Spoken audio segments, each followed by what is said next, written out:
Yeah, ticket is waving. 3:20. Nagaling tayo today sa post office dahil nagbayad tayo ng ating parking ticket.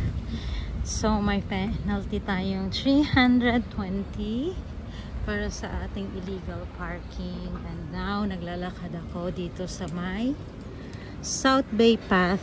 Pero ito ay paglabas mo dito ay Repulse Bay beach na. So ayan yung The Pulse. Paglabas mo dyan, yun na yung beach. So before tayo uuwi ng bahay, mamasyal muna tayo.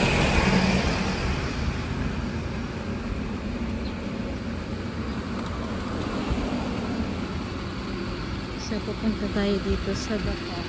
Paglabas mo dyan ay beach na rin naman.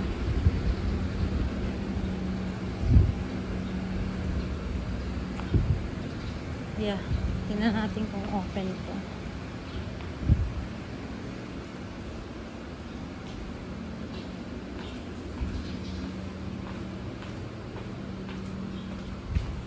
Yeah.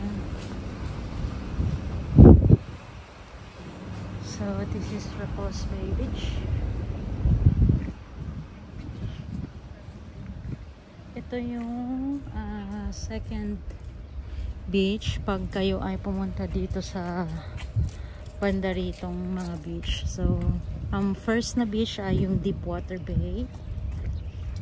So look at that.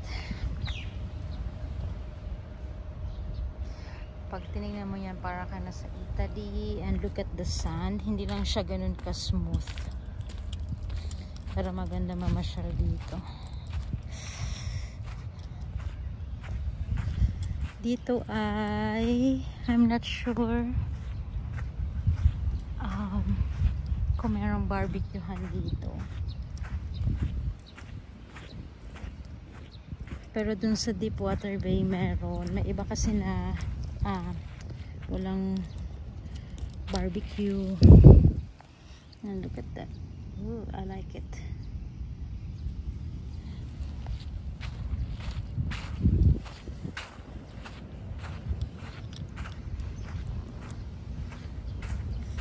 So it's nice mamasyal, pero masyado mainit yung weather today at tayo ay nag-exercise lang. Oops, exercise, tumakas lang pala. But refreshing talaga. See, tanaw yung Ocean Park dito.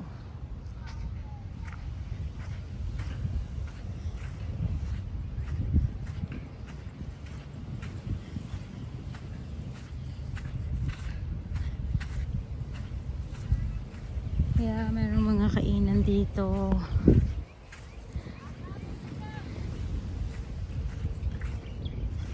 Maraming mga namamasyal. Yan, mga kids kasi hello! Holiday nila. So, mga hindi nag-out of the country. Yan, pwedeng maligo. Yun ang kagandahan dito is walang bayad yung mga beach. So, anytime gusto mo lang maligo, ligo ka lang.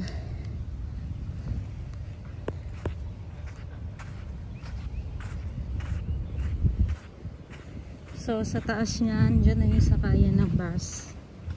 So hindi tayo magtatagal. Kasi marami tayong gagawin pa sa bahay. But look at the view. Oh, ayan si ate. Sa kanyang mga alaga.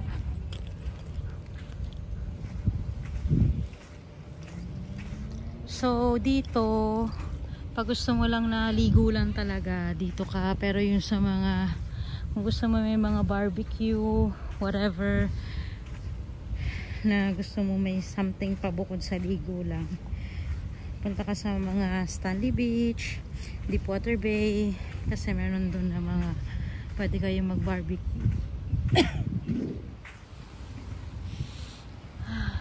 But it's refreshing and then ganda ng araw today. It's already, what time is it now? Parang mga 9:45.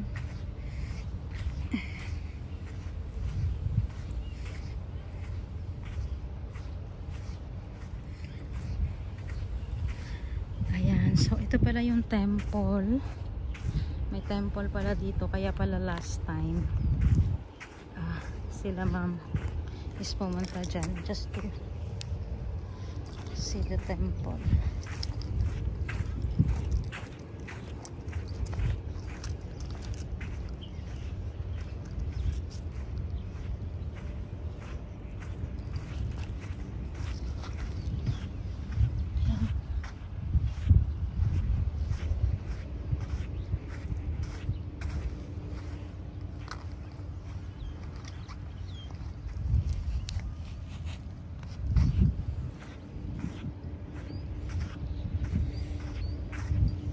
So kung gusto niyo mag-enjoy lang ng beach, yan, punta kayo dito. Gusto niyo mapag-isa, so may upuan doon pag hindi ganun kainit.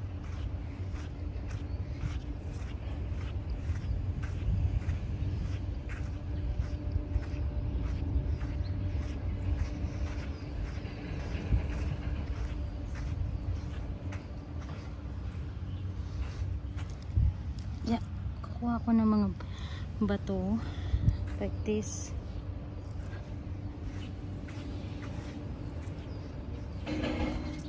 Mga platsen.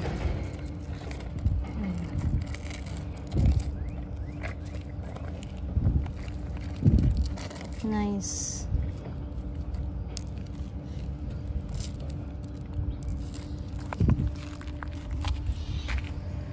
So no dogs allowed. So yun pa yung mga, no dogs allowed, pero may dog doon.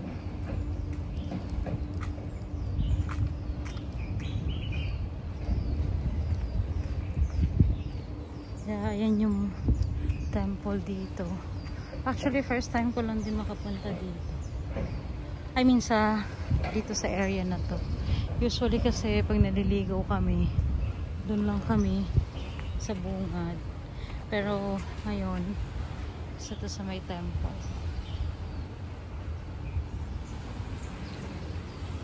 So ito yung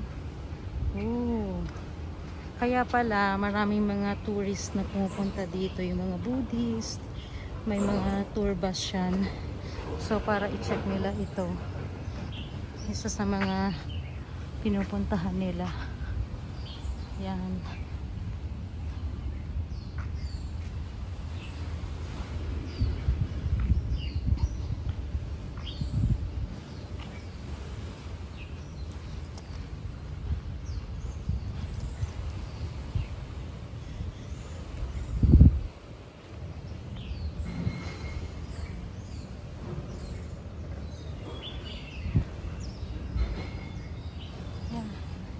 Maganda rin pala siya dito.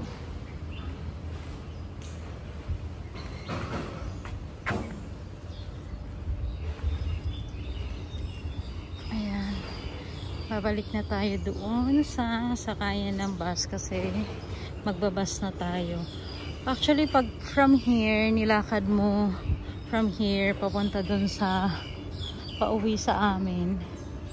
Sa bahay, like mga 20 minutes lang din naman na lakad.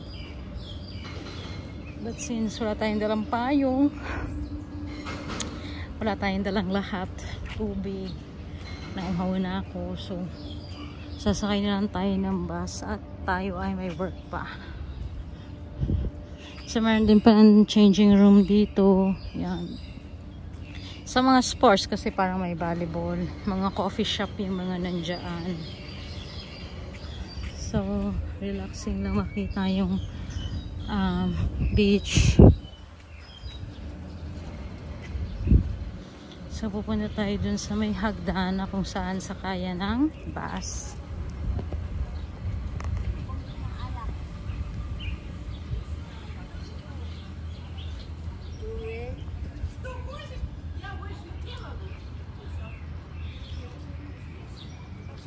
So, ayan yung shower area nila. And then, meron ditong maliit na playground para sa mga bata. But of course, mas gugustuhin na nila mag-swimming.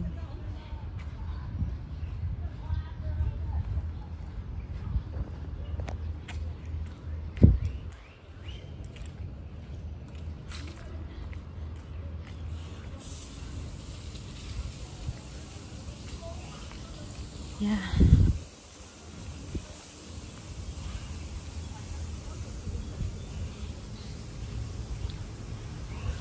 May mga store din dito na tindahan ng mga swimming wear.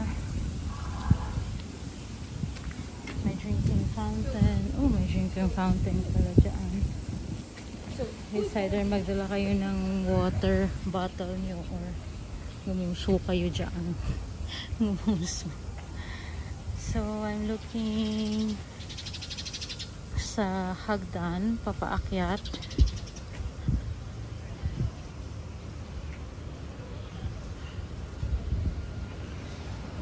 Cafe Academics. Oh, look at that swing. I like it. Kung gusto mong umupo-upo dyan, mag-relaxing. Look at the cafeteria, classified.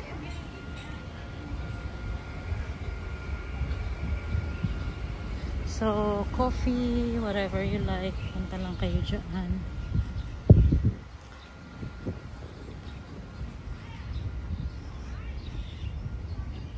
Chill Float Market. Ooh.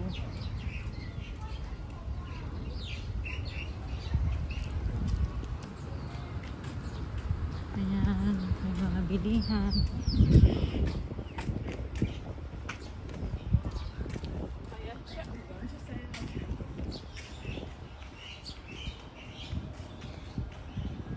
So, malawak yung beach na to.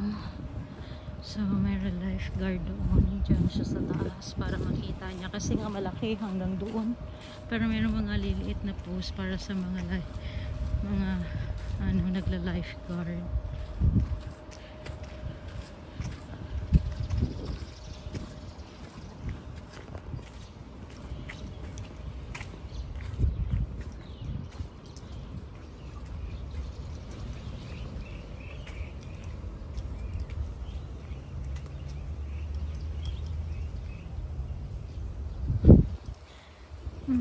Ito kasi is yung sa dulo na. So, I think doon pala tayo pabalik. Babalik tayo doon dahil doon yung akyatan. Kasi ito is yung sa likod na. Sa car park na to eh. Ngayon, meron ditong aakyat ka sa taas and then bus stop na. I think that one. May hagdan siya na pataas. But let's see over here. Pwede naman na dito tayo dumaan. Dito tayo sumakay ng bus. So, yan sa taas may mabilihan.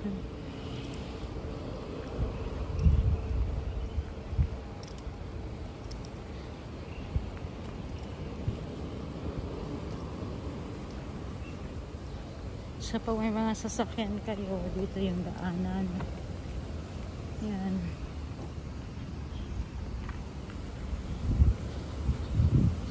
So dito yung labasan.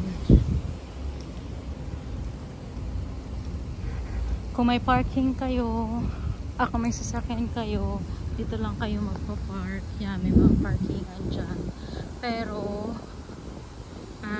syempre pag during holiday, pag mga weekends, punuan yan dyan. Kaya pag gusto nyo, agahan yung pumunta dito. Or other way is mag-commute kayo para hindi hassle. Kasi yung mga police during weekend, ay, grabe din mag-ticket. Especially pag statutory holiday. Hindi rin talaga sila nahinto mag-ticket. So, ayan yung parking area dito. Hindi siya crowded ngayon dahil nga weekdays. Pero pag weekend na, ayan na. Hindi ka na yan makasingit dito.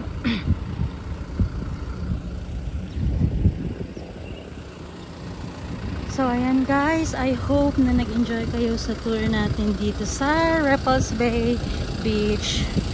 Until next time, pag meron tayong mga papasyalan. Thank you for watching. Bye!